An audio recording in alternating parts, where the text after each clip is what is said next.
আল্লাহ 99 মায়া রাখে, 99 মায়া রাখে উপরে আপন বান্দা নৈরাশা হয় না রে দরগাহে আল্লাহ। আর ভালোবাসা দিয়া আমি তোর ডাকতেছি আল্লাহ, তুই আয় আমার কাছে আয়, আয় রে বাবা আমার কাছে ফিরে আয়, আমি আল্লাহ তোর ডাকতেছি। এই জন্য কবি বলতেছেন ওই আল্লাহ 99 মায়া রাখে, 99 মায়া রাখে উপরে আপন বান্দা নৈরাশা হয় না রে দরগাহে আল্লাহ। সুবহানাল্লাহ। এই জন্য ভালো মা খেদমত করতে হবে কি হবে না? হবে। জোরে বলেন হবে কি হবে না? সিরাতুল মুস্তাকিম সঠিক চলে পথে চলতে হবে, আল্লাহ রাসূলের দেখানো পথে চলতে হবে এবং আল্লাহকে ভয় করতে হবে।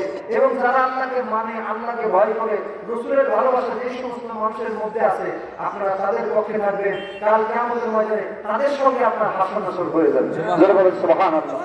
এটা আমাদের ইউসুফের মুজাহিদি ভাই আপনাদেরকে মেহমানদারি করলো আল্লাহ রাসূলকে খুশি করার জন্য।